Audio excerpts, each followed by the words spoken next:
Assalamualaikum warahmatullahi wabarakatuh. Bismillah, alhamdulillah, wala haula wala quwata illa billah. Asyhadu an la ilaha illallah wahdahu la syarikalah wa asyhadu anna Muhammadan abduhu wa rasuluh. Allahumma sholli ala sayyidina Muhammad wa ala ali sayyidina Muhammad, amma ba'dah. Halo mahasiswa semua, apa kabar? Semoga sehat selalu dan tetap semangat dalam mengikuti perkuliahan. Sebab kuliah itu pada dasarnya adalah ibadah. Dan Allah Subhanahu wa Ta'ala telah menjanjikan akan mengangkat derajat orang-orang yang berilmu pengetahuan. Sebagaimana dijelaskan dalam Quran surat Al-Mujadalah ayat 11. Baiklah, saudara-saudara mahasiswa, agar kuliah ini berkah, marilah kita awali bersama dengan membaca basmalah. Bismillahirrahmanirrahim. Pada sesi ini, kita akan pelajari, pahami, dan diskusikan bersama materi tentang inti dari filsafat komunikasi. Bicara filsafat, pastilah tidak akan lepas dari 3 aspek, yakni ontologi, epistemologi, dan aksiologi. Sesi ini kita hanya akan bahas ontologi filsafat komunikasi. Baik, sebelum kita masuk lebih jauh pada materi, berikut ini akan saya jelaskan tentang tujuan dan metode pembelajarannya. Tujuan pembelajaran yang pertama, mahasiswa dapat mengetahui dan memahami ontologi ilmu komunikasi. Tujuan pembelajaran kedua, mahasiswa diharapkan dapat mengetahui dan memahami epistemologi ilmu komunikasi. Dan tujuan pembelajaran yang ketiga, mahasiswa diharapkan dapat mengetahui dan memahami aksiologi ilmu. Sedangkan metode pembelajaran pada sesi ini ada 4. Yang pertama, kombinasi antara the power of two dan information sheets. Pilihlah salah satu teman yang Anda anggap soulmate untuk berdiskusi. Boleh itu teman yang sejenis, bisa juga teman yang berlainan jenis. Selanjutnya, lakukan diskusi tentang apa itu ontologi, epistemologi, dan aksiologi. Metode pembelajaran kedua yaitu presentasi. Presentasikan hasil diskusi dengan teman sebelumnya di kelas. Metode yang ketiga, klarifikasi. Selanjutnya, setelah saudara-saudara mahasiswa melakukan presentasi, saya akan memberikan klarifikasi tentang materi. Dan metode yang keempat, diskusi. Silahkan jika ada yang ditanyakan atau didiskusikan tentang materi kita pada sesi ini.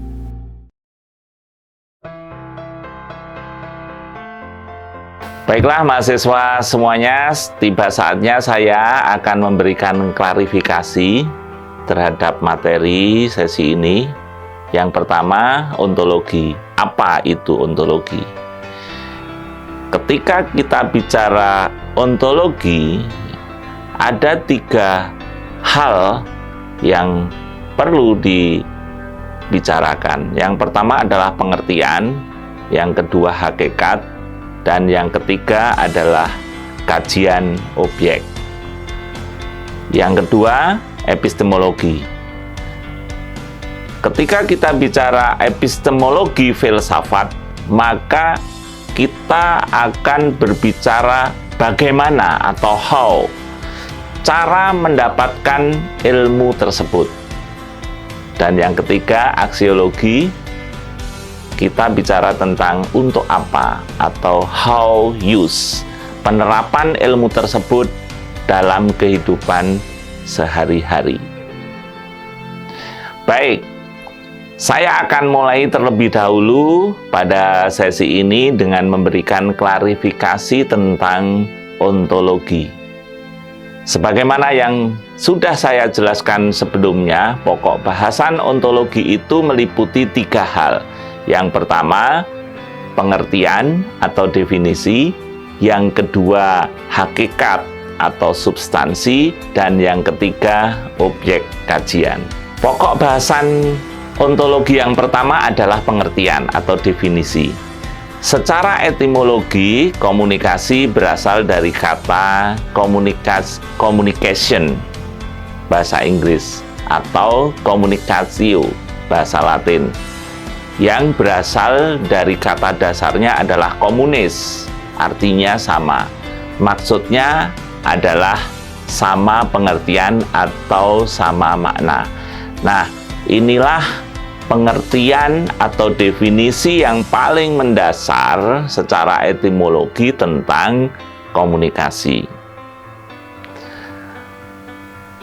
Berikutnya adalah pokok bahasan ontologi yang kedua, yaitu hakikat atau substansi. Ada beberapa hal ketika kita bicara hakikat atau substansi dari komunikasi. Yang pertama adalah mutual understanding. Dua orang yang sedang bicara, tapi tidak ada kesamaan pengertian, berarti mereka hakikatnya tidak sedang melakukan aktivitas komunikasi.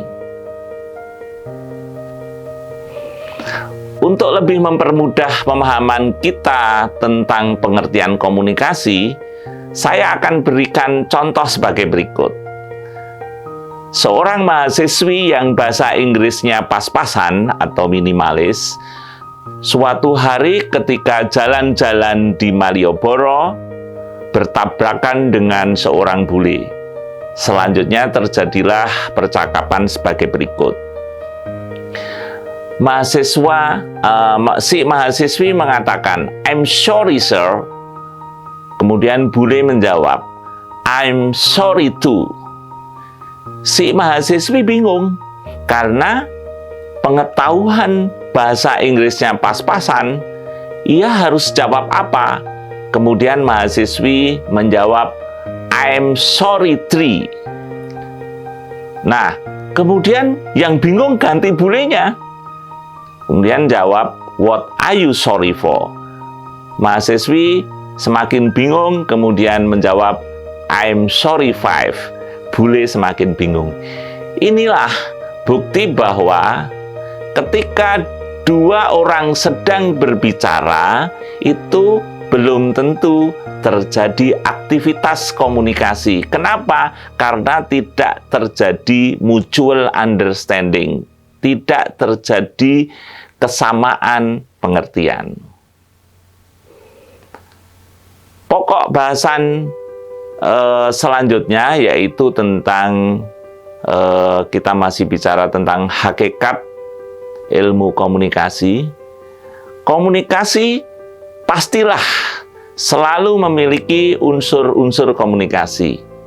Nah, yang paling sederhana untuk memahami unsur-unsur komunikasi, kita akan gunakan formula dari Harold Laswell. Ya, yang pertama adalah sumber dulu, ya, atau source. Kemudian yang kedua pesan atau message. Kemudian yang ketiga saluran atau channel. Kemudian yang keempat penerima atau receiver, yang kelima umpan balik atau efek. Ya, yang saya merupakan unsur wajib, yaitu sumber atau source, kemudian pesan atau message, kemudian penerima atau receiver, dan umpan balik atau efek. Nah, inilah yang saya sebut sebagai hakikat dari unsur-unsur komunikasi. Ketika terjadi proses komunikasi, harus minimal ada 4 unsur ini. Ada source, ada who, kemudian ada says what, ada message, kemudian ada to whom, kepada siapa penerima, dan ada with what effect. Selain unsur-unsur yang kasat mata tersebut seperti yang saya jelaskan sebelumnya ya, mengutip dari teori Harold Laswell, SMCRE ya, source, message, channel, receiver, dan effect. Dalam proses komunikasi sebenarnya ada dua unsur yang terjadi namun sering tidak kita sadari. Apa itu? Yang pertama adalah encoding. Encoding adalah proses penyandian yang dilakukan oleh seorang komunikator. Jadi ketika seorang komunikator, penyampai pesan atau sumber itu akan menyampaikan pesan, maka dia akan melakukan proses pengalian pikiran ke dalam bentuk lambang. Nah, ini yang pertama, unsur encoding. Yang kedua adalah unsur decoding. Merupakan penyandian balik yang dilakukan oleh komunikan atau receiver. Jadi di satu sisi komunikator, penyampai pesan itu juga melakukan proses pengalian pikiran ke dalam bentuk lambang. Di sisi lain, di pihak komunikan atau receiver juga melakukan proses penafsiran pesan apa yang disampaikan oleh si komunikator. Proses encoding dan decoding menjadi satu hal yang penting dalam berkomunikasi agar terjadi kesamaan pengertian. Dengan kata lain, meminimalisir terjadinya miskomunikasi. Jadi miskomunikasi itu bisa terjadi kenapa? Karena proses encoding dan decoding ini tidak ada kesamaan. Jadi proses penafsiran pesan apa yang disampaikan oleh komunikan yang disampaikan oleh komunikator tidak dipahami atau ditafsirkan yang sama persis oleh komunikan atau si penerima pesan. Disitulah terjadinya miskomunikasi. Miskomunikasi dipengaruhi oleh banyak faktor. Ada frame of reference, ya, kerangka pikir yang dipengaruhi oleh usia, pendidikan, background, budaya, agama, dan lain-lain. Kemudian ada feel of experience. Jadi pengalaman itu juga akan menyebabkan seseorang memberikan penafsiran yang berbeda. Ketika ada orang yang memiliki kesamaan pengalaman, maka biasanya akan terjadi kesamaan di dalam memberikan penafsiran pesan. Dan biasanya kalau kita lihat di dalam fakta lapangan, di dalam fakta sosial sehari-hari, orang yang ada kedekatan itu biasanya memiliki pengalaman yang sama. Yang ketiga, ya, kita masih bicara tentang hakikat, ya, tentang model komunikasi. Nah, berdasarkan definisi pengertian komunikasi yang ada, ya, ratusan definisi komunikasi yang sudah dijelaskan oleh para pakar komunikasi, kalau dibikin model itu sebetulnya di dalam komunikasi itu ada dua model komunikasi. Yang pertama adalah model linear atau searah, komunikasi searah. Kemudian yang kedua adalah model sirkuler atau konvergen dua arah. Nah, model linear seperti yang saat ini saya lakukan, ceramah misalnya atau pidato, itu adalah model-model linear. Sedangkan sirkuler adalah ketika orang sedang berdiskusi yang sulit dibedakan mana komunikator dan mana komunikan. Disitulah yang disebut model komunikasi sirkuler atau konvergen. Tiba saatnya saya akan memberikan klarifikasi tentang pokok bahasan ontologi yang ketiga, yaitu objek kajian.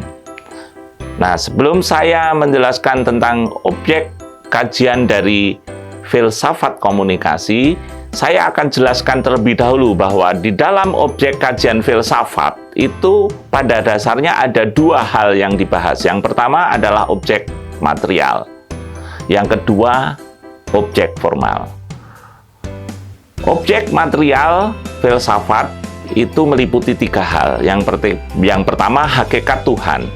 Yang kedua, hakikat alam. Dan yang ketiga, hakikat manusia. Maksudnya bagaimana? Hakikat Tuhan adalah semua yang berhubungan dengan Tuhan atau makhluk yang gaib itu adalah yang dikaji. Nah, biasanya ilmu-ilmu seperti ilmu filsafat, ilmu usuluddin itu adalah ilmu-ilmu yang objek kajiannya adalah yang berhubungan dengan Tuhan, kemudian hal-hal lain yang bersifat gaib. Kemudian hakikat alam. Ya, hakikat alam adalah membahas atau mengkaji semua yang berhubungan dengan alam. Ya, siapa itu yang membahas? Adalah ilmu saintek. Sedangkan yang ketiga adalah hakikat manusia. Semua yang berhubungan manusia. Nah, disinilah merupakan objek kajian filsafat komunikasi. Ya. Kenapa komunikasi tidak mempelajari hakikat Tuhan? Secara metodologi, komunikasi belum bisa untuk melakukan kajian terhadap hakikat Tuhan maupun hakikat yang berhubungan dengan alam gaib, ya, termasuk hakikat alam. Jadi pernah suatu saat ada mahasiswa yang menghadap saya, dia sampaikan bahwa akan riset, akan penelitian skripsi dengan judul komunikasi antara manusia dengan gunung berapi, ya, studi kasus tentang Mbah Marijan, ya, zaman dulu waktu Mbah Marijan masih hidup. Nah, secara metodologi komunikasi belum bisa melakukan kajian terhadap hakikat alam dengan melakukan komunikasi antara manusia dengan alam. Begitu juga komunikasi antara manusia dengan Tuhan, ya. Jadi misalnya pengaruh sholat terhadap prestasi belajar. Nah, nanti bisa salah hasilnya, ya, karena bisa jadi orang yang rajin sholat itu prestasi belajarnya itu malah tidak baik, sedangkan orang yang tidak rajin sholat malah prestasinya baik. Nah, padahal sholat itu kalau di dalam agama, ya, kita pahami secara keimanan merupakan komunikasi antara manusia dengan Tuhan, termasuk doa, ya. Nanti orang akan menuntut, kenapa semakin banyak berdoa kok semakin tidak mendapatkan apa yang diminta, padahal itu komunikasi antara manusia dengan Tuhan. Jadi di dalam objek kajian filsafat ini, ya, yang dikaji oleh komunikasi hanya hakikat manusia. Semua yang berhubungan dengan manusia bisa dikaji di dalam ilmu komunikasi. Yang kedua, objek formal. Ialah usaha untuk mencari keterangan secara radikal tentang objek material dari filsafat. Baik, saya akan jelaskan lebih lanjut tentang objek material dan objek formal filsafat komunikasi selanjutnya. Nah, di dalam komunikasi, objek kajian materialnya adalah hakikat manusia, mengkaji seluruh perilaku manusia, entah itu gaya hidup, ya, entah itu cara berkomunikasi, entah itu cara berperilaku, cara berpakaian, dan lain-lain. Semua yang berhubungan dengan seluruh perilaku manusia bisa kita kaji melalui ilmu komunikasi. Nah, sedangkan objek kajian Formalnya, kita kembali kepada formula Lasswell, who says what, in which channel, to whom, and with what effect. Who, siapa, ya, atau source-nya, kemudian message-nya, kemudian channel-nya, receiver-nya, efeknya, semua bisa kita kaji. Unsur-unsur di dalam komunikasi itu bisa kaji. Misalnya source. Ketika kita mau mengkaji tentang source, ya, banyak sekali yang bisa kita kaji. Source itu dari aspek kredibilitas komunikatornya bagaimana, misalnya. Message ini bicara tentang kontennya, ya, konten komunikasi. Kemudian channelnya berarti bicara tentang media komunikasi. Receivernya itu bisa bicara tentang penonton, pemirsa, netizen, masyarakat, ya, di dalam mengkonsumsi media komunikasi atau maupun di dalam berkomunikasi. Dan efek, ya, berarti efek dari sebuah proses komunikasi itu semua bisa kita kaji, dan itu banyak sekali sehingga tidak ada kata bahwa objek kajian komunikasi itu habis. Karena apa? Begitu banyak dan begitu luasnya objek kajian ilmu komunikasi. Baik, saudara mahasiswa, demikianlah kuliah kita pada sesi ini yang membahas tentang inti dari filsafat komunikasi, khususnya tentang aspek ontologi. Mudah-mudahan bisa dipahami bersama, dan apabila masih ada yang belum paham, bisa ditanyakan atau didiskusikan.